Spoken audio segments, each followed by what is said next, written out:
Sepohon kayu daunnya rimbun, lebat bunganya serta buahnya. Walaupun hidup 1000 tahun, kalau tak sembahyang apa gunanya? Pis, dengar tu Pis, bukan sekadar lagu. Kita kena hayati amati lagu ni. Walaupun hidup 1000 tahun, awak lebih tua daripada saya. So awak Kenapa kalau tak sembahyang kau kena pegang aku tak tahulah. Dia macam arka refleks itu. Okey, kita mulakan dengan nasyid contemporary Yes. Sesuailah dengan treatment kita untuk cuit sikit jangan sentap ni. Okey, jadi kita mulakan sebab apa Sebab kita nak mengambil pengajaran dan juga keinsafan peristiwa Isra' Mi'raj yang kita sambut baru-baru ini untuk memperingati peristiwa agung berkenaan dengan mukjizat kita ni ataupun arahan untuk kita menunaikan solat 5 waktu. Panjang ceritanya, rumah tanpa tiang ni Pis, sebenarnya kalau kita tengokkan ibadah tanpa solat ni sebenarnya. Apa maksud rumah tanpa tiang tu, Syed? Rumah tanpa tiang ni Pis, sebenarnya kalau kita nampak tak bertiang tadi? Dia macam tak bertiang dah. Yalah, maksudnya cara kita beramal kalau tak solat tak guna juga. Betul. Okey, soalan. Kita sebelum saya nak teruskan segmen kita, nak tanya dulu. Bila umur kau solat penuh? Sesudah merdeka.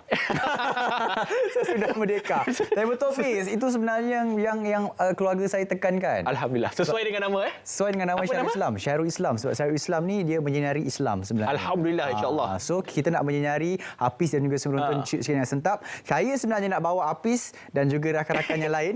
Dia macam tu. Sebab saya nak cerita kawan saya, Irfan. Awak potong lain Jawapan selamat. Jangan tukar topik. Takut overrun. Kita nak pergi ke sebuah masjid yang mana Ipan dah pergi. Katanya Ipan pertama kali join geng subuh malam Jumaat ni yang tengah viral sekarang. Awak nak cakap Ipan pertama kali jumpa masjid kan? Jangan macam tu. Okey, sebab sekarang ni jadi trend. So kita nak faham jugalah bagaimana sebenarnya ataupun kempen geng subuh malam Jumaat ni sebab Irfan dah bersama dengan founder pengasas yang initiate mula-mula ini iaitu Alif Satar. Jadi kita terus bersama Irfan dan juga Alif Satar untuk geng subuh macam Jumaat. Saksikan. Hanya kerana kau yang cukup untuk di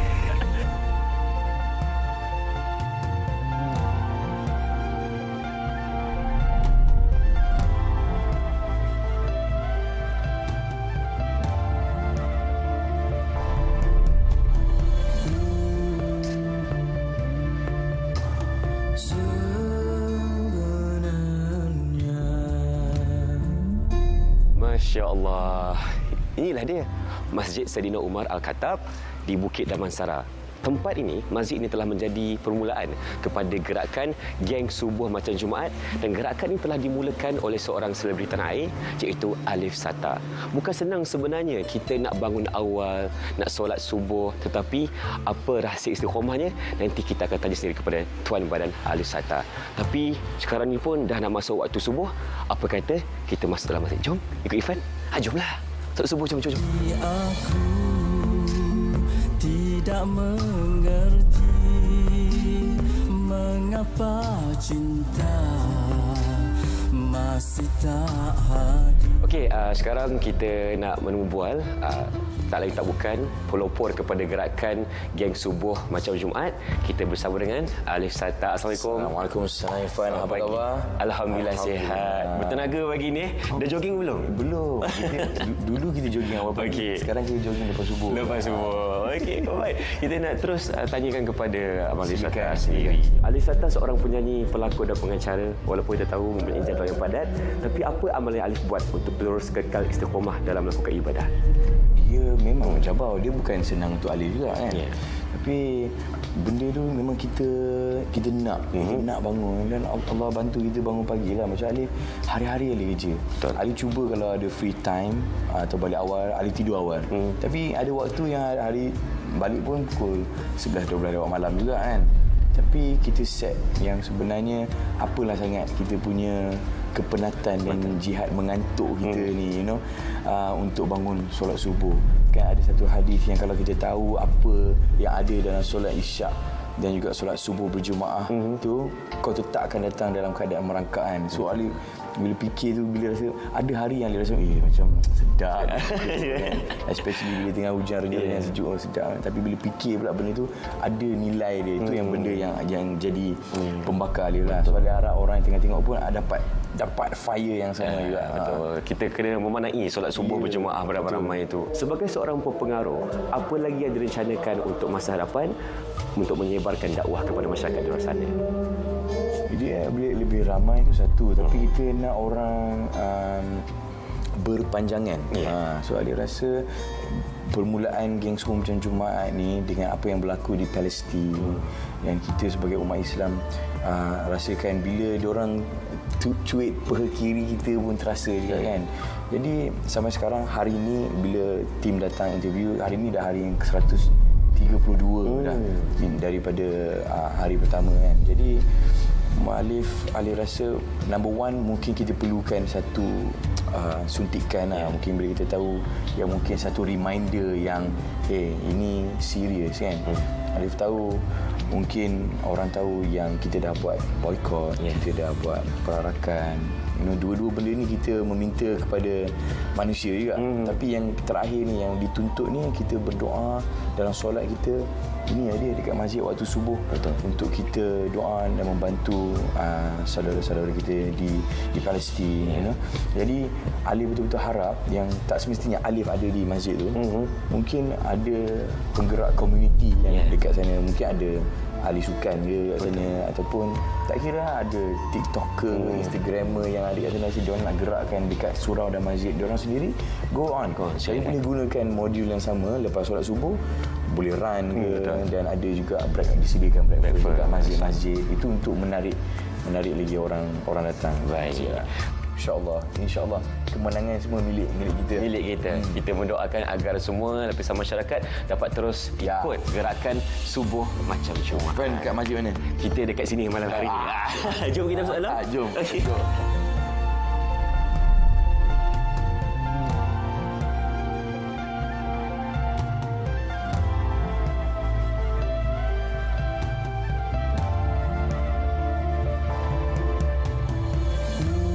Assalamualaikum.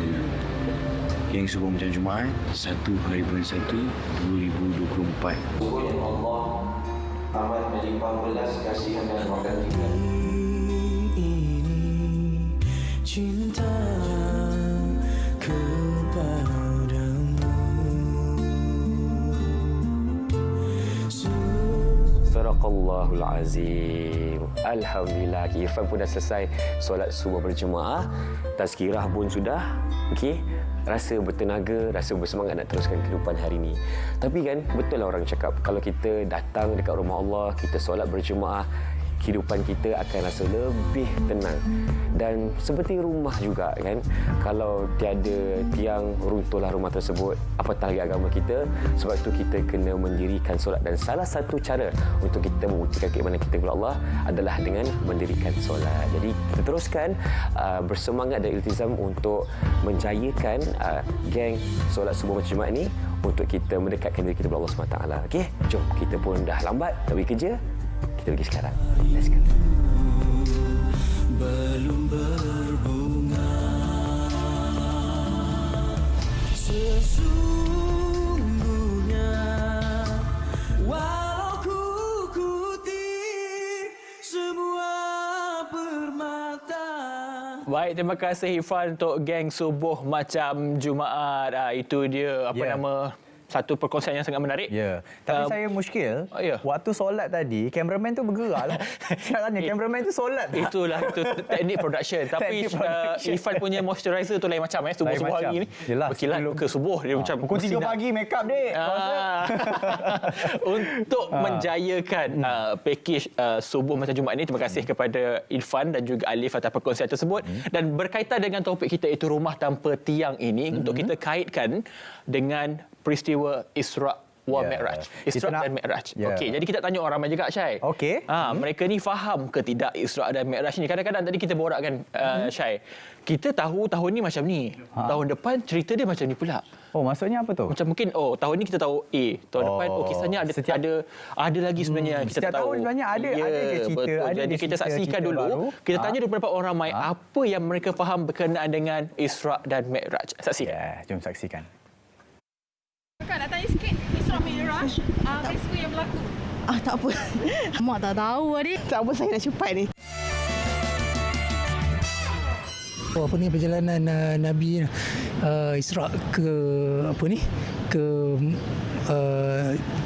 Palestin, Masjidil Aqsa, lepas tu Mi'raj ke langit. Langit yang pertama baginda berjumpa Nabi Adam. Langit yang kedua baginda berjumpa Nabi Isa dan Yahya. Dan langit ketiga Nabi berjumpa Nabi Yusuf. Seterusnya baginda berjumpa dengan Nabi Idris. Dan kelima Nabi Harun. Dan keenam Nabi Musa, dan ketujuh berjumpa dengan Nabi Ibrahim. Nabi request untuk kurangkan waktu rakaat solat. Dia minta turun sampai last dapat 5 kali sehari. Kisah di sebalik Isra' Mi'raj ni, pengetahuan rasanya masa tu Nabi dalam kesedihan sebab dia punya bapa saudara meninggal, and then masa tu Allah nak menghiburkan hati dia, so Allah bawa dia daripada Madinah ke Baitul Maqdis dengan burak tu, lepas tu naik ke langit macam tu. Nabi naik ke 7 tingkat langit. Setiap langit Nabi bertemu dengan Nabi yang berasingan lah untuk setiap langit tu. So last sekali baru dia sampai ke Sidratul Muntaha, dan dia bertemu dengan Allah. Dia dapat wahyu pasal solat kita, iaitu 5 kali. Tu yang dia kata dia naik banyak kali, daripada 50 jadi 5 kali. Jadi saya pun nak tanya orang, kenapa kalau 50 berapa banyak solat kita kena ni kan? Rupanya 50 tu terdiri daripada solat sunat yang sebelum kita, macam solat maghrib kan ada sebelum dia, ataupun subuh kan ada sebelum dia, macam zuhur 4 rakaat sebelum zuhur dan 4 rakaat selepas zuhur. So kalau kita totalkan semua solat sunat tu dia kasi 50. So kemungkinan kalau 50 itulah wajib bagi kita, kita tak keluar rumah lah kalau kita solat. So jadi last kali baru dapat 5. Daripada 50 didiskaunkan jadi 5. Saya kira yang terakhir tadi betul juga, ada betulnya kalau 50 rakaat mungkin macam-macam jawapan ada. Betul juga. 5 pun tak keluar rumah kan. Ada macam-macam cerita, ada yang kata daripada Madinah ke Sidratul Muntaha, ada macam cerita, tapi ada cerita yang betul berdasarkan nas, berdasarkan sirah, berdasarkan hadis, semua telah pun diceritakan. Dan hari ini kita bawakan seorang tetamu untuk menceritakan secara detail dan juga lengkap berkenaan dengan peristiwa Isra' dan Mi'raj ini. Kita perkenalkan kepada anda Ustaz Haji Jafri Abu Bakar Mahmudi. Assalamualaikum Ustaz. Waalaikumsalam warahmatullahi wabarakatuh. Khabar Ustaz? Baik, alhamdulillah. Hafiz, Syairil. Syairul sama lagi. Syairil Salahuddin ke atas. Ustaz, kalau kita nak cakap pasal Isra' Mi'raj ni, setiap tahun macam Hafiz katakan tadi, kita daripada sekolah dah tahu cerita pasal Isra' Mi'raj, tapi mungkin tahun ni kita dengar cerita baru. Tadi Hafiz intro tadi dia tanya saya start solat penuh bila? Soalan tu saya boleh jawab dan mungkin saya boleh spin. Tapi kalau dia tanya, kalau tanya macam soalan tadi tu, setiap stage jumpa siapa saya kata. Tak boleh spin, bahaya. Bahaya. So kita nak kena ulang kaji balik lah. Secara mudah untuk kita faham peristiwa Isra' wal Mi'raj. Okey. Bismillah, alhamdulillah, wassalatu wassalamu ala Rasulillah. Peristiwa Isra' Mi'raj ini, dia adalah hadiah Allah kepada Nabi sallallahu alaihi wasallam. Selepas Nabi sallallahu alaihi wasallam, Allahumma salli ala Muhammad, disebut tahun tu tahun kesedihan. Sebab tahun tu wafatnya Sayyidah Khadijah radhiyallahu anha, isteri Nabi sallallahu alaihi wasallam yang Nabi sallallahu alaihi wasallam sangat cintai. Meninggal juga bapa saudara Nabi sallallahu alaihi wasallam Abu Talib yang sentiasa duduk dengan Nabi, khidmat dengan Nabi, tolong Nabi waktu susah Nabi sebagainya, jaga Nabi. Bila meninggal dua-dua sekali. Kemudian Nabi SAW pergi ke Taif, nak berdakwah pada Taif. Kemudian kisah yang dia dilempar dengan batu sampai luka kat kepala sebagainya. Kemudian perjalanan, pernah sekali nak jumpa dengan seorang ketua di satu kabilah. Nabi SAW terpaksa bergusti dengan 3 orang ahli gusti. Bahkan Nabi SAW kalahkan mereka. Namun Salih Muhammad tetap tak dapat berjumpa dengan kepimpinan kabilah tersebutlah. Macam-macam ujian dilalui Nabi SAW sepanjang 13 tahun, dan kemuncaknya pada tahun yang ke-12 itu, apabila para sahabat Nabi SAW disiksa. Ramai sahabat-sahabat Nabi SAW kena siksa. Jadi dengan kesedihan itu, maka Allah gembirakan Nabi SAW dengan perjalanan Mi'raj, Isra' dan Mi'raj. Okey, kalau sebut Isra' dan Mi'raj ni dia ada dua tau, dia ada dua base, dua perjalanan. Satu perjalanan Isra'. Isra' ni maksud perjalanan darat daripada Masjidil Haram sampai Masjidil Aqsa. Daripada Masjidil Haram sampai ke Masjidil Aqsa di Baitul Maqdis. Jadi perjalanan dipanggil Isra'. Allah sebut dalam surah Al-Isra ayat pertama tu, subhanalladzi asra bi 'abdihi lailan minal masjidil haram ila al-masjidil aqsa alladzi barakna haulahu linuriyahu min ayatina innahu was-samiul basir. Maha suci Allah telah memperjalankan hamba-Nya daripada pada malam hari daripada Masjidil Haram ke Masjidil Aqsa, yang kami berkati kedua tempat ini sebagai tanda-tanda kebesaran kami, untuk menunjukkan tanda kebesaran kami, sungguhnya Allah Maha mendengar lagi Maha melihat. Okey. Hafiz dan Syairul dengar kisah ni, dan para penonton sekalian dengar kisah ni elok, sebab orang question macam mana perjalanan yang satu sangat jauh. Kalau ikutkan sekarang berapa jauh? Lebih daripada 1000 kilometer. Kalau kita naik zaman tu naik unta 2 bulan. Perjalanan. Saya pernah tanya waktu tu, saya dekat plastik waktu tu. Saya tanya orang dekat situ, kalau kita naik unta betul-betul daripada Mekah sampai ke sini berapa jauh? Dia kata 2 bulan. 2 bulan. Tapi Nabi, bayangkan, Nabi SAW keluar malam tu, tempat tidur Nabi SAW tu, kita duduk kan, panas kan? Orang kata lagi duduk lagi lama panas, lagi mudah bersalin. Macam Hafiz. Subuh. Kalau kita duduk, salih Azim Muhammad, kemudian sekejap kita bangun, tempat tu sejuk kan. Kalau kita duduk, bangun sekejap tu, panas tu masih ada. Bayangkan Nabi SAW keluar, pergi sampai ke langit ke-7, turun balik, patah balik, tempat tidur Nabi SAW tu masih terasa panas dia. So maksudnya, perjalanan tu sangat pendek, sangat cepat. Padahal perjalanan Nabi SAW sangat jauh. Kenapa? Yang pertama, ia adalah mukjizat. Kalau sebut mukjizat ni apa? Mukjizat ini ialah benda yang mencari adat. Benda yang di luar daripada benda yang normal. Itulah mukjizat. Dan mukjizat khusus kepada para nabi dan para rasul untuk membenarkan dakwah ataupun ajaran yang dibawa oleh Nabi SAW itu. Jadi kalau berjalan macam biasalah manusia pun boleh buat. Tapi bagi Nabi, ia satu benda yang special. Yang kedua, pada ayat yang saya baca tadi ni, asra bi abdi, yang telah memperjalankan hamba-Nya. Maksudnya, Nabi SAW bukan berjalan sendiri, Nabi diperjalankan. Contoh macam saya daripada Kedah sampai sini, perjalanan saya 3 jam. Dengan kereta kan. Lajunya 3 jam. Tak, saya duduk Kedah dah ujung. Apa? Kan kat luar parking kereta apa? 2 pintu tak? Amin. Kedah saya dah dekat ujung dah, dekat Perak dah. Jadi kalau 3 jam kita naik kereta, logik lah. Tapi kalau untuk semut, tak logik lah. Bayangkan kita tengah kuliah ni, kita tengah program ni, saya jumpa semut tu, saya masukkan dekat dalam saya punya gelas, kemudian balik ke Kedah, balik Kedah 3 jam. So sekarang ni pukul berapa ni? 11? 12, 1, 2 sampai sana. Kemudian saya patah balik sini. 3, 4, 5, pukul 6 saya sampai balik kat sini. So saya letak balik semut ni dekat sini.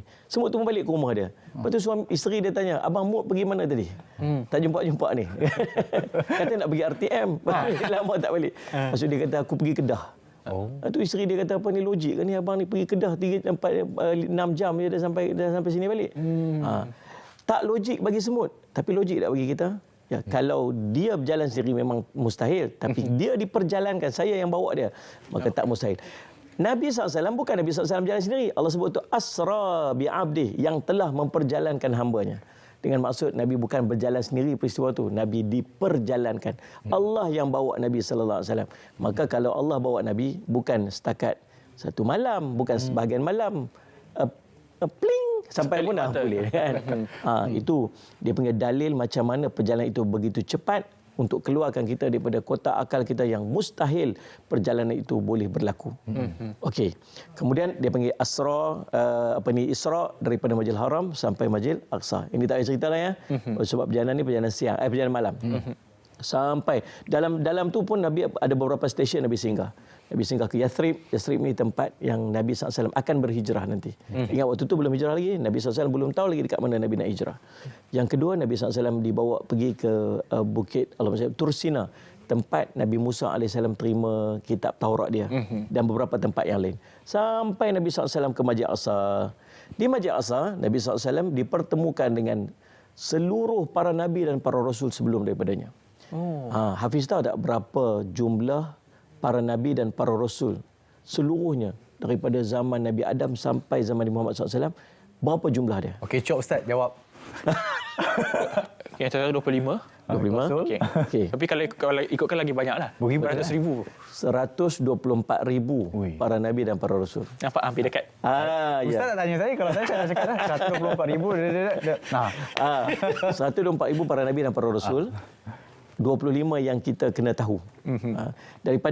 Daripada seluruhnya 313 para rasul. 25 ni kena tahu. So tahu kata Nabi Ibrahim tu siapa? Nabi. Cukup dah, madai dah kat dia. Tak tahu lahir kat mana pun semua tak apa. Kemudian Nabi SAW mengimamkan solat tu 2 rakaat. Tadi saya sembang tadi kan. Nabi SAW solat dekat situ di Masjid Al-Aqsa 2 rakaat, dalam hadis riwayat Bukhari cerita. Kemudian selepas Nabi SAW selesai solat, Nabi SAW nak keluar. Malaikat Jibril bawa dekat Nabi SAW 2 gelas, 2 bekas. Satu bekas berisi susu, satu lagi bekas berisi arak. Lalu Nabi SAW memilih susu.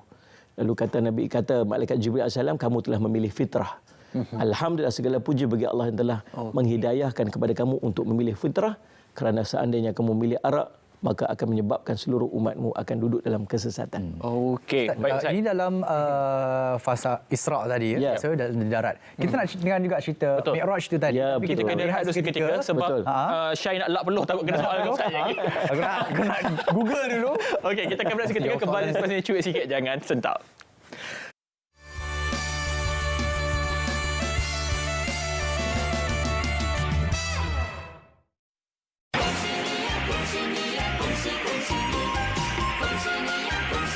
Saya, Fadilah bin Yusuf, ingin mengucapkan selamat menyambut Tahun Baru Cina kepada seluruh masyarakat Cina di Malaysia. Semoga sambutan Tahun Naga ini membawa bersamanya kesihatan berpanjangan, kebahagiaan, rezeki dan kemakmuran pada kita semua. Jadikanlah perayaan ini sebagai wadah untuk kita memperkukuhkan lagi hubungan harmoni dan perpaduan di kalangan kita. Raikanlah kepelbagaian kaum, agama dan budaya sebagai kekuatan yang menyatukan semua kita. Sesungguhnya perpaduan adalah kunci utama kepada keamanan, keharmonian dan kestabilan dalam sesebuah negara, serta kunci utama kepada kejayaan Malaysia. Kong Si Fat Chai, Shining Kuala.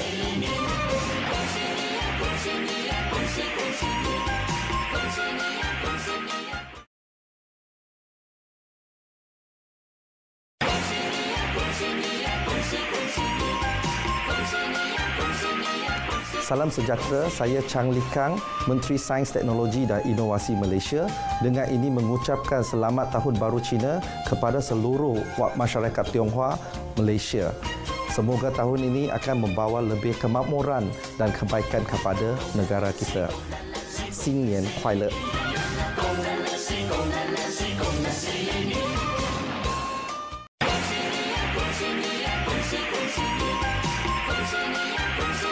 Salam sejahtera kepada semua. Saya mengambil kesempatan ini untuk mengucapkan selamat menyambut Tahun Baharu Cina kepada mereka yang meraihkannya. Semoga Tahun Naga ini membawa lebih banyak tuah dan kebahagiaan untuk kita semua. Dan jangan lupa untuk menonton RTM. Selamat menyambut Tahun Baharu Cina.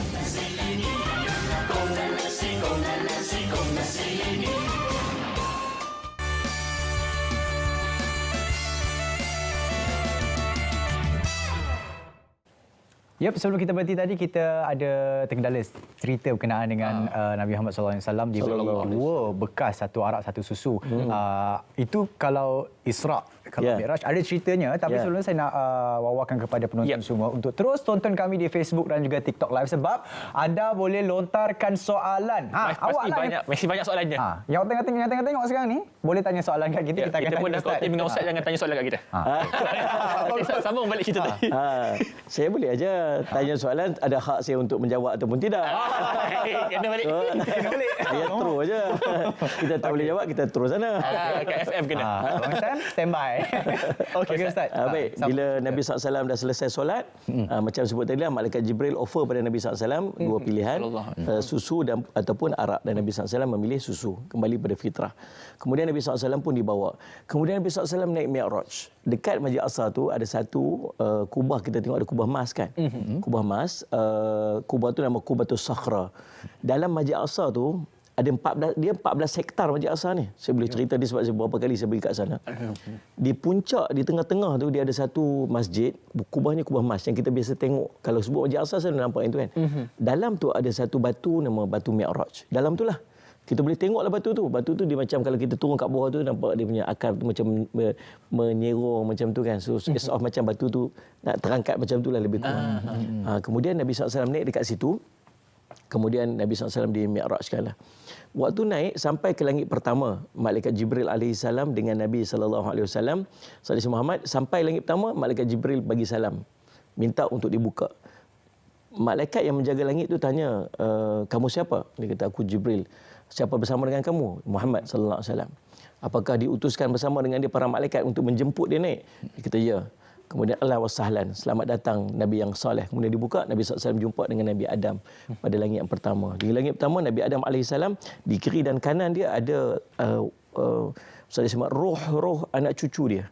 Yang telah hidup ataupun yang belum meninggal dunia pada zaman tu, dan di kiri dan kanan bila Nabi Adam AS tengok sebelah kanan, Nabi Adam akan senyum, ketawa. Nabi Adam tengok sebelah kiri, Nabi Adam menangis.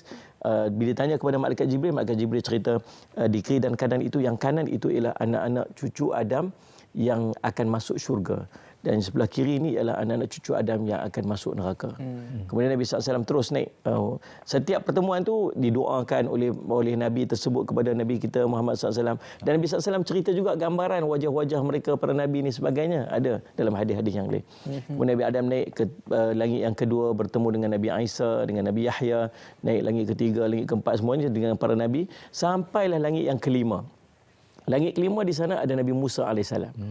Part sini, Ustaz Muhammad, Hafiz dengan Syairul kena ingat, part ni tingkat 5 ni, dan para penonton pun kena ingat sebab dia ada kronologi dia sekejap lagi pada tingkat yang kelima ni, langit yang kelima ni. Sebab Nabi Musa ada dekat situ. Nabi jumpa Nabi Musa AS, seronoklah Nabi Musa AS pun. Cuma Nabi Musa menangis waktu Nabi SAW nak pergi. Dia mengadu dekat Allah, dia kata, ya Allah, hamba-Mu ini, yakni Nabi Muhammad SAW, mereka ini umatnya, umat aku dengan umat dia yang akan masuk syurga paling awal. Dia sedih sebab kalau ikut steps tu ataupun ikut dia punya sequence tu, Nabi Musa dengan umat dia dululah kan, sebab dia datang dulu kan. Tapi Nabi kita datang akhir. Kemudian tapi kitalah yang akan masuk paling awal masuk syurga, dan kita mendominasi syurga. Dalam syurga seluruhnya itu 1/3 penduduk syurga itu umat Nabi Muhammad SAW. Kita. Padahal kita paling last kali ni. Tapi itu kelebihan Allah berikan. Nabi Musa AS pun menangis. Tak apalah, Nabi naik ke tingkat yang ke-6, Ustaz Muhammad. Kemudian naik ke tingkat ke-7. Di langit ke-7 ada Nabi Ibrahim AS. Nabi Ibrahim di tingkat 7 ni, di langit ke-7 ni, ada di situ nama dia Baitul Ma'mur. Kisah Isra Mi'raj ni, tuan-tuan penonton, kita tak boleh ragu tau. Jangan ada doubt dalam hati. Macam tak logiknya, macam kisah hayalannya. Sebab kisah ini adalah kisah mutawatir, dia panggil kisah yang sahih sebab Allah cerita dalam Quran. So kalau benda Allah cerita dalam Quran kita tak boleh ada doubt tu, tak boleh macam ada. Tak boleh sangkal lah. Tak boleh sangkal. Tak boleh nak rasa ragu-ragu, tak boleh, wajib percaya. Sami'na wa ata'na tadi. Sami'na, dengar aku ta'ala. Subhanallah, ustaz. Saya rasa saya nak solat tahajud sekejap. Kemudian surah apa tu? Kemudian Allah SWT Muhammad, bila Nabi SAW sampai di tingkat 7 ni, ada satu tempat nama dia Baitul Ma'mur. Baitul Ma'mur ini dia setentang tau dengan Kaabah di bawah, setentang di langit tingkat 7. 7 ni nampak spotlight je lah. Atas ke tingkat 7 ada Baitul Ma'mur, tempat tawaf para malaikat. So di bawah ni tempat tawafnya orang manusia, di atas tingkat 7 pula. Di langit yang ke-7 ada tempat tawafnya para malaikat. Dan Nabi SAW cerita, bila para malaikat datang bertawaf di tempat tu, setiap kali tawaf itu 70,000 para malaikat akan bertawaf. Dan bila malaikat yang bertawaf ini keluar, takkan boleh balik dah untuk bertawaf pada kali yang kedua. Sebab apa? Sebab terlalu ramai malaikat yang sedang menunggu turn dia untuk bertawaf. Ini maksudnya malaikat ni terlalu ramai. Kalau kita fikir 70,000 tu kecil kot Malaikat sendiri, saya ambil contoh malaikat Jibril alaihissalam. Malaikat Jibril, Nabi SAW pernah tengok malaikat Jibril 2 kali. Ya, tuan-tuan menonton sekalian, 2 kali malaikat Jibril dilihat oleh Nabi dalam bentuk dia yang asal, real, life. Sebab biasanya Nabi SAW jumpa malaikat Jibril ni dalam bentuk manusia, bentuk orang berubah jadi manusia sebagainya. Sekali Nabi SAW pernah tengok malaikat Jibril memenuhi ruang langit. Tengok depan, belakang, kiri, kanan. Penuh langit ini dengan malaikat Jibril. Bukan banyak satu ya, maksudnya besarnya malaikat Jibril. Dan kata malaikat Jibril, waktu tu aku hanya buka 1 daripada 600 sayap aku. Subhanallah. Pun dah memenuhi langit dah. Oh yo. Lalu kata, besarnya malaikat Jibril. Malaikat Jibril kata apa? Ada yang lagi besar. Malaikat Israfil 1,200 sayap. Oh yo. Kalau aku buka semua 600 sayap aku hanya duduk di bawah 1 sayap malaikat Israfil. Subhanallah. Besarnya. Itu maksudnya besarnya saiz para malaikat. Itu tak cerita lagi malaikat pemikul aras lagi besar. Bayangkan malaikat besar-besar ni 70,000 sekali satu tawaf. Lepas tu tak boleh masuk lagi dah. So ada lagi malaikat-malaikat yang akan bertawaf sampai ke hari kiamat. Okey. Di situ jumpa Nabi Ibrahim. Nabi Ibrahim AS sedang bersandar di Baitul Ma'mur tu. Macam kalau kita bayang macam sandar dekat Kaabah kita dulu kan. Tapi Kaabah para malaikat. Nabi Ibrahim AS. Dan Nabi menggambarkan Nabi Ibrahim tu wajahnya seperti aku. Seperti Nabi SAW. Dia kata, selamat datang wahai anak yang soleh. Wahai Nabi yang soleh. Yang sebut selamat datang anak yang soleh ni 2 aja. Nabi Ibrahim, Nabi Adam dengan Nabi Ibrahim AS. Para Nabi yang lain, selamat datang wahai saudara yang soleh, Nabi yang soleh. Yang lain semua panggil saudara, tetapi Nabi Adam dengan Nabi Ibrahim panggil anak yang soleh. Sebab apa? Sebab Nabi Adam memanglah datuk kepada kita semua. Dan Nabi Ibrahim merupakan datuk kepada Nabi SAW. Sebab ya, daripada Nabi Ibrahim turun Nabi Ismail, daripada Nabi Ismail turun pada Nabi SAW. Okey, clear kat situ? Okey. Sampai dekat Sidratul Muntaha. Sidratul Muntaha tawaf. Kemudian Nabi bergerak naik lagi. Sampai ke satu tempat, sampai ke Baitul Ma'mur, tingkat langit ke-7. Naik lagi sampai ke Sidratul Muntaha. Sidratul Muntaha ni ialah satu tempat ending, ujung, border. Dia tak boleh pergi dah. Situ the last frontier. Tu bahasa orang kampung saya sebut. Kalau sebut Sidratul Muntaha, ada 2 perkataan. Sidrah tu maksud pokok, intaha itu maksud ending, hujung. Jadi subhanallah, di situ ada satu pokok yang Nabi SAW gambarkan sangat cantik, yang tidak ada siapa pun yang akan mampu untuk menggambarkan kecantikan dia, kata Nabi SAW. Subhanallah. Dia tak tahulah, sebab benda-benda akhirat ni benda yang Nabi kata apa? La ainun ra'at, mata tak pernah tengok. Wala uzunun sami'at, telinga tak pernah dengar. Hati pun tak pernah terfikir tentang adanya. Nabi kata warna dia tak pandai nak cerita sebab tak ada gambaran. Cantiknya. Lepas tu ada kelkatu emas yang menutupinya. Macam-macam lah Nabi SAW cerita. Kemudian Nabi SAW pun sampai kat Sidratul Muntaha, kata malaikat Jibril, takat ni je. Aku tak boleh pergi lagi dah. Kalau aku pergi lepas pada ni, aku akan terbakar. Hanya Nabi SAW akan bergerak sendirian. Waktu tu Nabi SAW bergerak. Tidak ada perantara lagi. Tak ada perantara lagi. Nabi dengan waktu tu Nabi SAW seorang saja. Sebab frontier tu tidak ada makhluk yang boleh melepasinya. Tak pernah ada sesiapa, maksudnya Nabi SAW saja. Dalam sejarah kehidupan manusia, Nabi SAW saja yang pergi ke tempat tu. Lalu Nabi SAW pun naik dan Nabi SAW bertemu dengan Allah. Waktu tu Allah bagi dekat Nabi SAW 50 waktu solat. Allah. 50. Tapi Nabi bukan kita. Kalau kita 50 kita macam tu lah kot. Siap buat calculation lah, jam krem. Diskaun terus. Tak ada fikir diskaun terus. Nabi SAW macam Hafiz kata tadi, sami'na wa ta'na, aku dengar, aku taat. Okey, selesai. Nabi SAW turun. Ingat tak tadi perjalanan kita? Baitul Ma'mur, lepas tu sampai ke Sidratul Muntaha, kemudian naik Istawa sampai bertemu dengan Allah, kemudian turun balik macam tu proses. Turun balik Istawa, turun balik ke Baitul Ma'mur, turun balik ke langit ke-7, turun balik langit ke-6, turun langit ke-5, jumpa Nabi Musa AS. Boleh jumpa lagi. Sekali lagi. Jumpa Nabi Musa AS. Nabi Musa kata apa? Berapa Allah bagi perintah solat kat kamu wahai Muhammad? 50. Kita cukuplah, janganlah. Sebab pergi balik ke Allah, jumpa Allah, minta balik. Minta kurang. Sebab dia kata tak mampu. Aku dah cuba umatku tak mampu. Umat aku lagi, kalau umat di zaman Nabi Musa lagi besar-besar. Kita kecil-kecil dah. Kita makin kecil, makin hujung makin kecil ni. Nabi Adam AS 70 hasta, satu pokok kelapa yang tinggi kan. Kita ni makin lama kecil, kita tak mampu. Pergi minta. Nabi naik temu dengan Allah. Minta Allah bagi 5, turun balik ikut dia punya route tu. Sampai kat bawah ni, Sayyid Muhammad jumpa Nabi Musa, kita tak boleh, jangan, tak mampu. Naik lagi, naik. Demikianlah naik turun daripada 50 sampailah akhirnya dapat 5. Berapa kali ulang sebenarnya? Kita kira lah. Setiap kali tu diskaun 5. Ya, okey. Matematik kita pun teruk juga. 10 lah. Okay. Baik. Ustaz, cerita ni sangat menarik. Saya bukan nak potong timeline ni. Kita akan sambung kejap lagi. Kita akan rehat dulu seketika. Saya tahu ramai yang memberi komen yang sangat positif di TikTok. Teruskan komen. Dan kalau anda ada persoalan macam mana kami di sini, boleh tanya, saya akan sampaikan kepada Ustaz. Kita akan berehat dulu seketika. Kembali selepas ini. Cuit sikit, jangan sentak.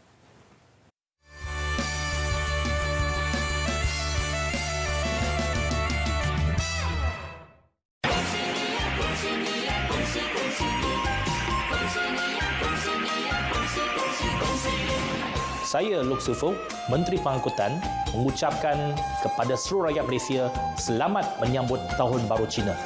Semoga musim perayaan ini anda berhati-hati di atas jalan raya. Pastikan sampai ke destinasi dengan selamat dan raikanlah bersama keluarga tersayang. Kongsi Facai.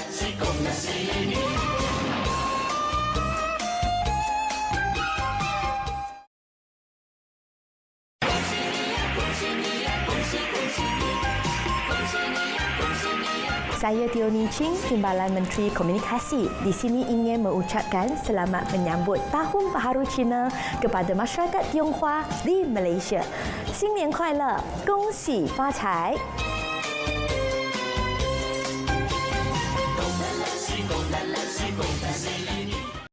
Hai. Untuk maklum balas, klik pada butang maklum balas. Hanya dengan 2 langkah mudah untuk membuat aduan atau maklum balas, iaitu langkah 1, jenis aduan. Masukkan jenis, tajuk butiran, kategori dan lampiran sekiranya ada. Kemudian, masukkan maklumat peribadi anda seperti nama, nombor kad pengenalan, nombor telefon dan email.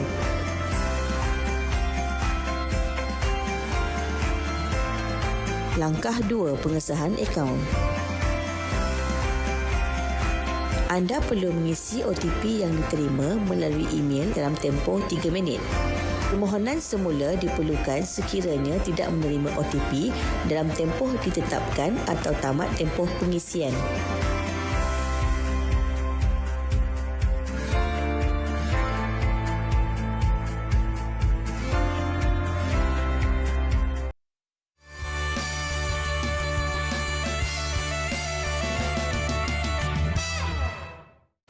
Okey, seperti yang saya janjikan kepada anda, kita akan sambung kembali kisah tadi sehingga turun naik tadi daripada 50 waktu solat yang diperintahkan oleh Allah Subhanahu Wa Taala. Bagaimana seterusnya kisah? Baik. Allah masih selamat. Jadi Nabi Musa AS, saya sebut tingkat 5, bukan tingkat 5, tingkat 6. Tingkat 6. Nabi Musa AS di langit yang ke-6. Langit ke-6 Nabi Musa, Sayyid Muhammad, kemudian langit ke-7 Nabi Ibrahim AS. Jadi langit Nabi Musa AS naik ke Nabi Ibrahim, jumpa Sidratul Muntaha, jumpa Allah SWT Baitul Makmur, jumpa Sidratul Muntaha, Mustawa, bertemu dengan Allah. Kemudian Allah SWT turun balik sampai ke langit ke-6, jumpa balik Nabi Musa. Nabi Musa kata, janganlah, tak mampu, mak aku pun tak mampu. Kalau kamu ni umat kamu lagi tak mampu, pergi minta dengan Allah. Naiklah berterusan sampai 9 kali lah kot kalau kita kira tu kan. Sampailah yang ke-9 sampai ke langit ke-6, jumpa balik Nabi Musa AS. Nabi Musa kata, pergi minta lagi. Tak mampu lah walaupun 5. Macam kita sekarang lah, 5 waktu pun berapa ramai orang yang tak solat sempurna kan. Masih ada culah-culah lagi sebagainya. Jangan pandang sini. Jangan pandang. Okey.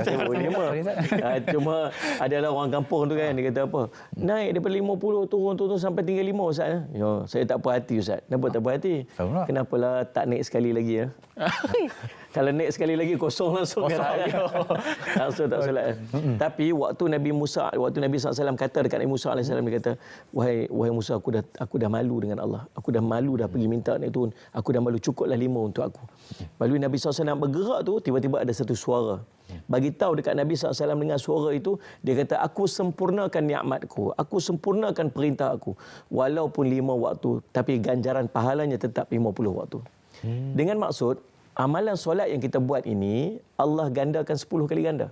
Setiap solat yang kita buat itu Allah gandakan 10 kali ganda. Bahkan bukan setakat solat, semua kebaikan yang kita buat semua Allah gandakan 10 kali ganda paling kurang. So dengan makna hari yang kita balik itu kata.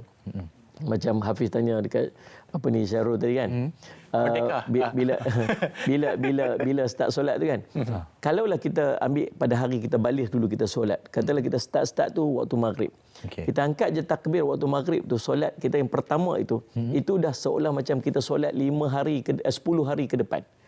Sebab dia semacam 10 kali solat kan. Lepas tu besoknya kita solat maghrib lagi. Macam hari yang ke-11 sampai hari ke-20. Demikianlah kita ni mungkin sekarang ni usia kita katalah 30 tahun. Solat kita sebenarnya sudah mencecah 300 tahun. Sebab dah kali dengan berganda-ganda. 10.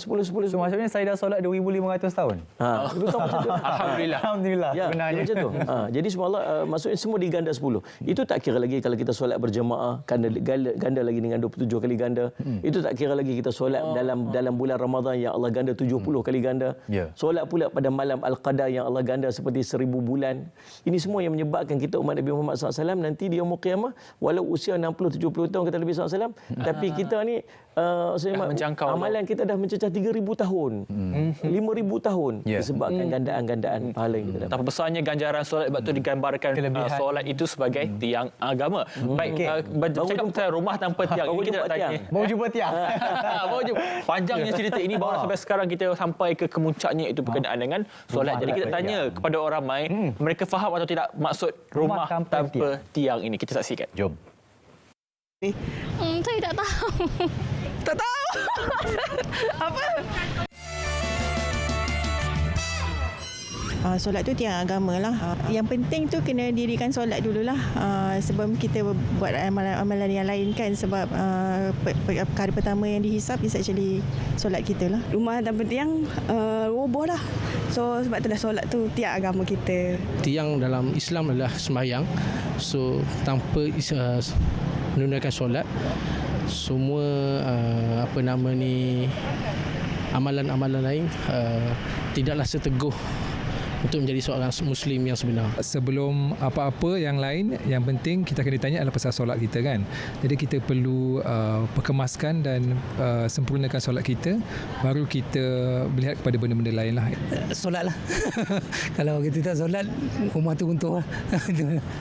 Nabi kata solat tu tiang agama. Maknanya kalau tanpa solat tu kebaikan kita tu macam tak dikira lah. Maknanya yang pentingnya kena solat dulu. Rumah tanpa tiang ibarat kita punya solat lah. Rumah tanpa tiang tu kalau kita tidak mengerjakan solat, maka rumah kita akan runtuh bila kita tak ada tiang yang kukuh. Itu dia kefahaman orang ramai berkenaan dengan rumah tanpa tiang, hidup tanpa solat. Betul. Sebab solat itu sebagai tiang agama. Sebab itulah diibaratkan rumah tanpa tiang akan runtuh. Kalau hidup tanpa solat juga hidup akan musnah. Baik Ustaz, betapa besarnya arahan atau perintah yang diberikan oleh Allah berkenaan dengan solat itu sehingga kan menjadi amalan yang pertama akan dihisap bila kita meninggal dunia. Tepat sekali. Kalau kita sebut tiang tadi ni memang dia hadis Nabi sallallahu alaihi wasallam berkaitan dengan tiang ni. Yang pertamanya Nabi SAW sebut Allahumma salli ala sayyidina Muhammad buniyal islamu ala khamsin. Terbinanya Islam itu dengan 5 perkara. Itu syahadati alla ilaha illallah Muhammad Rasulullah, yuqimus salah, wa yutuz zakah, sumur Ramadan, hajjal bait amistata ilai sabila. 5 rukun Islam. Yang pertama mengucap 2 kalimah syahadah, kemudian solat 5 waktu solat, kemudian mendirikan solat, mengeluarkan zakat, puasa bulan Ramadan dan haji. Ini 5 perkara yang disebut sebagai terbinanya Islam. So gambaran Nabi SAW ini macam khemah yang ada tiang-tiang dia. So kalau tiang khemah ni dicabut satu, dia boleh kolaps keseluruhan khemah. Dan Nabi SAW sebut wassalatu imanuddin. Ini dalam hadis riwayat Imam Al-Baihaqi. Solat itu tiang agama.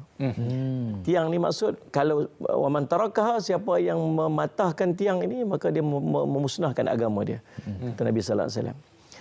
Solat kita ni, kata Nabi SAW sebuah hadis yang lain, membezakan di antara Islam dan kufur, Islam dan kafir.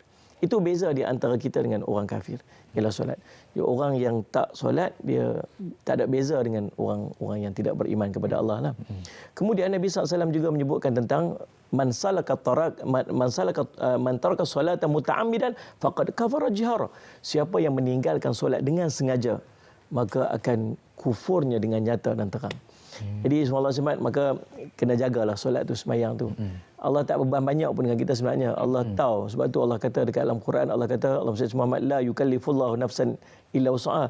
Aku tak membebankan kamu. So Allah tidak membebankan kamu lebih daripada kemampuan kamu. Allah tahu kata kita memang akan mampu untuk buat 5. Basic pun tak apa dah. Yang asas saja tak apa dah. Kata Nabi SAW, seorang sahabat tanya, Ya Rasulullah, afara'aita, apa pendapat kamu Rasulullah? Kalau aku ni salaital maktubat saja, aku solat yang wajib saja. Yang 5 tu je. 5 tu je. Wasumtu Ramadan, aku puasa dalam bulan Ramadan saja. Wa halatul halal, apa yang dihalalkan pada aku buat. Wa haramtu haram, apa yang diharam pada aku tinggalkan. Adkhul jannah, apakah aku akan masuk syurga? Kata Nabi, na'am. Ya. Sebab yang wajib kat kita ni, yang wajib tu je. 5 waktu ni. Sunat ni pasal apa kita kena buat? Sunat ni sebenarnya nak tampung kekurangan pada yang fardu kita ni. Benda kita buat kita pun tahu, khusyuk pun entah ke mana. Allahu Akbar. Dah sampai England, sampai mana. Australia, Singapura, Kedah tadi? Sampai Kedah balik rumah makan nasi kandak tu. Makan nasi kandak apa? Nasi kandak dah bisa. Kan? Lepas tu assalamualaikum. Khusyuknya sembahyang, khusyuk apa kan? Ada yang sembahyang tu. Khusyuknya hari ni. Tu tak khusyuk lah tu. Tapi Ustaz, itu sebenarnya solat ini tiang agama. Tadi awal kalau kita fahamkan cerita Isra Mi'raj tu ada 3 fasa. Sebelum, semasa dan selepas. Sebelum tadi mungkin ceritanya berkenaan dengan kita berduka. Maksudnya daripada berduka tu kalau kita tawakal kepada Allah, mungkin ada kelebihan yang ataupun Allah berikan kepada kita, pintu jalan yang Allah berikan kepada kita. Signifikannya kepada mungkin solat yang mungkin rakan-rakan TikTok kita nak faham healing dalam solat, Ustaz. Subhanallah. Sebenarnya solat ini, perkataan solat itu sendiri bermaksud doa. Nah, kita sebenarnya kita sedang berhubung dengan Allah, kita sedang connect dengan Allah. Banyak waktu kita ni kita bergantung dengan siapa yang kita rasa macam orang tu boleh tolong kita. Kalau kita ada masalah, kita akan cari siapa. Kalau dia masalah berkait dengan duit, kita akan cari orang yang ada duit, yang kita rasa orang tu boleh tolong kita. Kalau kita ada masalah dengan perundangan misalnya, kita akan cari lawyer ke apa. Sebab kita ada masalah sakit apa semua sebagainya, kita akan cari doktor. Tapi itulah keadaan. Sebab apa? Sebab kita rasa macam orang yang kita nampak di depan kita ni ialah orang yang dapat menolong kita. Padahal kita terlupa siapa yang pegang hati doktor tu untuk merawat kita. Siapa yang bagi penyakit tu yang boleh menyembuhkan penyakit, ialah Allah yang siapa yang boleh tolong orang tu, dan siapa akan beri kekayaan kepada orang tu supaya dia dapat tolong kita. Kalau dia ada kaya pun, kalau dia tak berhajat untuk tolong kita, kalau dia tolong pun dengan maksud dia tolong untuk dengan sesuatu benda yang dia nak dapat benefit pun, macam-macam yang boleh berlaku. Siapa pegang hati dia? Allah pegang hati dia. So kita direct dengan Allah dalam solat kita. Sebab tu waktu kita duduk pada waktu-waktu yang lain, tahu tak kita buat apa? Kita dengan handphone kita. Kita connection kita dengan macam-macam benda yang berlaku dalam kehidupan kita. Ada seorang doktor, dia kata orang sekarang ni kuat anxiety, banyak anxiety. Tahu saya apa? Pertama sebab dia banyak minum kopi. Baru pagi tadi terasa. Kak Maria pun cari kopi pagi tadi. Yang kedua sebab dia kurang tidur. Kita kan kurang tidur kan. Yang ketiga sebab kita terlalu banyak beban dengan masalah orang yang kita bebankan. Kita beban masalah orang, kita tengok dekat scroll, kita duduk dalam media sosial. Sibuk masalah orang. Sibuk tengok orang ni masalah tu, orang ni masalah tu. Kalau kita tak tengok, kita tak fikir. Sebab kita banyak, kita tengok. Kita pula bincang masalah orang. Kita fikir, kita dibebankan dengan masalah tu. Jadi semua Allah SWT, macam apa yang kita boleh buat sebenarnya? Keluarkan daripada semua masalah ni, tumpu pada satu perkara yang nama dia Allah. Waktu tu, 5 waktu je sekali. 5 waktu je. Waktu subuh, Allahu Akbar. Bila angkat takbir ni, nampak ni, kalau kita dengan orang pegang pistol kat depan kita buat sini, kita surrender. Apa kami menyerah. Dan kita menyerah pada Allah waktu tu bila kita angkat tangan. Kita betul-betul berikan seluruh jiwa raga kita pada Allah. Kemudian kita kata, inna salati, sungguhnya solatku ini. Wa nusuki, yang ibadatku ni. Wa mahyaya, hidup aku ni. Wa mamati, dan mati aku ni. Lillahi rabbil alamin. Semuanya kembali kepada Allah, Tuhan pemilik sekalian alam. Tu kita kata dalam solat kita ni. Patutnya bila kita duduk macam tu, semua yang ada dekat dalam hidup kita ni semua kita tak tepi siap dah. Bila kita sebut takbiratul ihram, takbir Takbiratul ihram, takbir yang mengharamkan. Mengharamkan apa? Benda yang halal tadi boleh buat, masuk solat tak boleh buat. Makan halal, tak boleh makan. Ustaz Ismail, pegang isteri halal. Waktu solat tak boleh. Banyak benda yang kita buat boleh buat di luar solat, dalam solat pun tak boleh. Waktu tu bila kita solat, kita menghadap Allah, wajjahtu wajhi lilladzi fataras samawati wal ard, menghadapkan wajah kepada Tuhan. Letak 100%, dah tak tepi semua. Aku sedang menghadap kepada Tuhanku. Dan setiap daripada apa yang kita lafazkan itu, kalau kita faham, semuanya munajat kita kepada Allah. Segala puji bagi Allah Tuhan sekalian alam. Bahkan di Fatihah itu sendiri ada bahagiannya pujian, ada bahagiannya doa. Kemudian kita duduk, sebagai contoh, duduk di antara dua sujud kan. Ustaz Muhammad, Rabbighfirli warhamni wajburni warfa'ni warzuqni wahdini wa'afini wa'fani. Itu doa. At-tahiyyatul mubarakatus salawatul thayyibatul lillah. Pujian, ada doa, ada selawat. Subhanallah, dalam kalau kita boleh faham penghayatan keseluruhan daripada solat kita is a communication. Kita sedang berkomunikasi, kita sedang bersembang dengan Allah kalau kita faham. Itulah healing. Ya, healing yang sebenar. Itulah healing. Baik, Ustaz, ada juga yang tengok ada sekarang tekankan anak puasa tapi solat tak. Ada yang bangga pula tu. Aku tak solat pun aku puasa penuh. Sedekah zakat 1 juta Ustaz. Aku sedekah tapi tak solat penuh. Itu yang akan dijawab oleh Ustaz selepas ini. Kita akan berehat sekali lagi. Kembali selepas ini. Cuit sikit, jangan sebentar.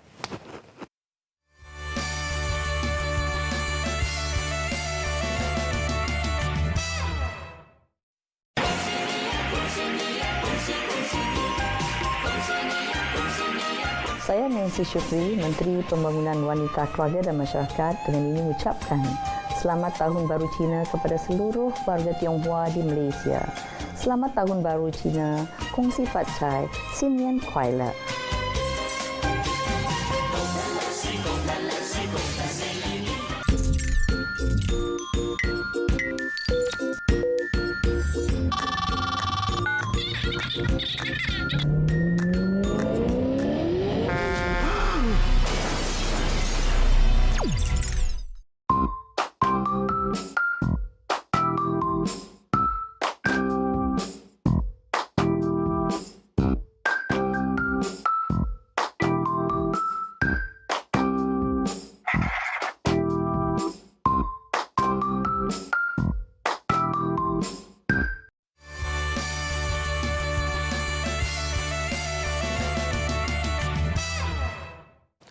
Bersua kembali dalam Cuit Sikit Jangan Sentak Ustaz.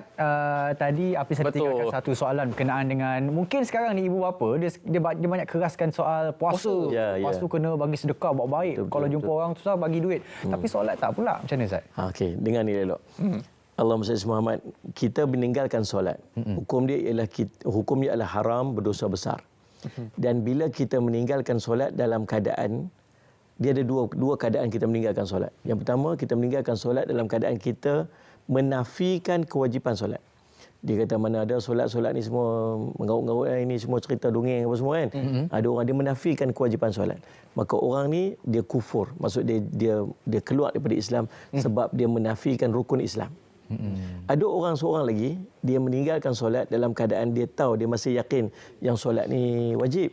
Cuma dia bahasa utara kata lepas makan nasi kandak dia balok liat.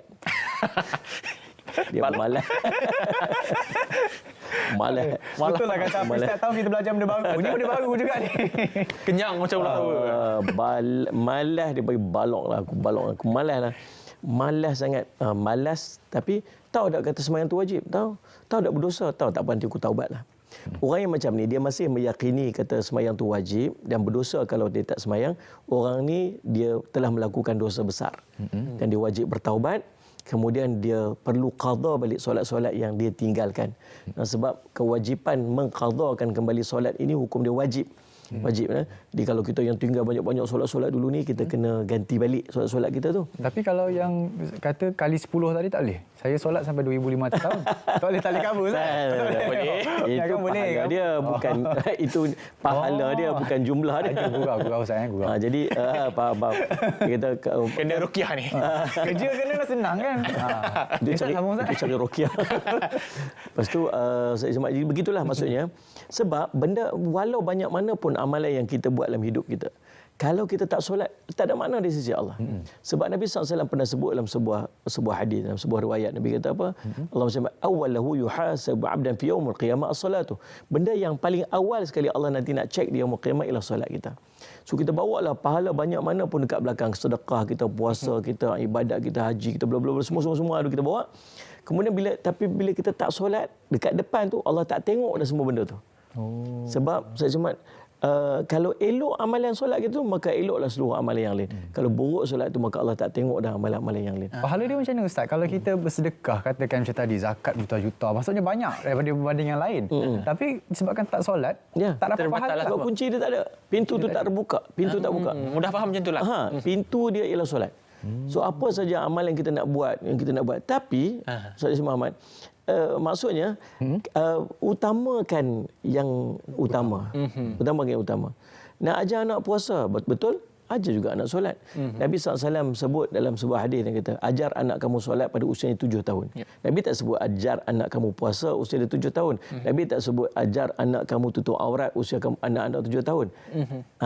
Nabi kata ajar anak kamu solat usia 7 tahun. Dengan maksud bila Nabi suruh perintah untuk solat, maksudnya perintah juga untuk menutup aurat. Perintah yang juga, ajar juga, dia akan terikut semua. Sebab itu kunci dia, itu dia punya kepala dia. Nabi SAW sebut, Ustaz Muhammad, kepala kunci kepada Ustaz Muhammad agama ataupun kita ni ialah solat. Jadi Allah SWT kena faham yang begitu. Walaupun yang kedua, Nabi suruh ajar anak umur 7 tahun untuk dia solat. 7 tahun tu belum balik lagi. Wajib solat dia bila? Wajib solat pada dia bila dia dah balik. Kan? Akil balik, Islam, berakal. 3 syarat ni dia panggil mukallaf. Lagi tak akil balik, tak wajib solat. Dia tak solat. Dia tak solat pun kita suruh, dia tak solat. Dia tak akan menanggung sebarang dosa kalau dia tak solat. Tetapi si ayah menanggung dosa sebab tidak menyuruh anak solat. Beza tu. Okey. Masuk 5 waktu solat, masuk waktu zuhur. Ayah suruh tak? Ayah tak suruh. Ayah tanggung dosa, tak suruh. Anak tak solat, dia tak tanggung dosa sebab dia belum balik. Faham tak ni? Jadi ajar pada usia 7 tahun tu supaya preparation bila dia dah masuk usia dah 11 tahun dia balik, dia dah melekat dah dengan solat tu. Kalau sempat 7 baik tahun, Ustaz, ramai yang tercuit dan juga tersentap ni. Solat ni. Termasuklah kita semua.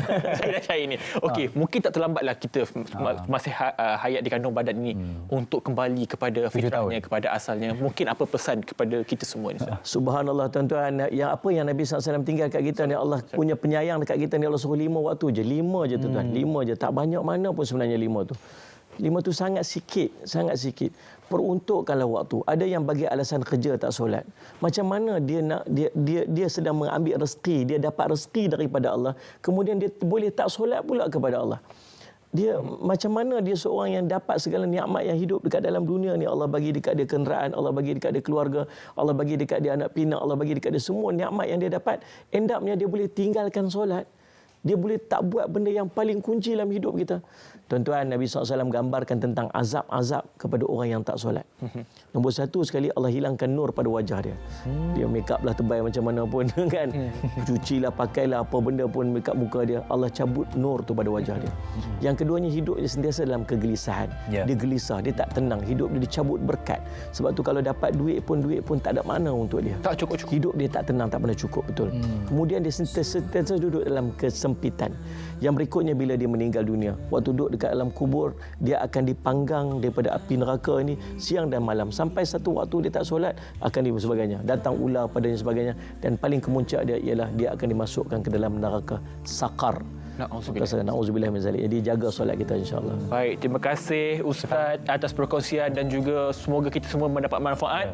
Ustaz, sekali lagi terima kasih. Saya sangat berhati atas perkongsian. Pertama kali saya tersentap dalam program sendiri. Tapi ramai juga yang tanya Syahir dekat TikTok kita, bila ulangan sekarang ni kita akan bacakan. Ulangan ada banyak Ulangan di TV1 hari Rabu jam 3 hingga 4 petang, di saluran berita pada hari Isnin 11 pagi 12.30 hari, malam 11 malam hingga 12 pagi, dan hari Khamis 9 malam hingga 10 malam. Dan di YouTube kami dan di TikTok kami, kita akan cut bagi yang menarik untuk anda. Kepada anda, terima kasih kerana menonton. Terima kasih. Tweet sikit jangan stop. Sekali lagi terima kasih kepada Ustaz dan juga kepada mereka sahabat cuti, keluarga saya seramai tidak tengah menonton dekat rumah ketika ini.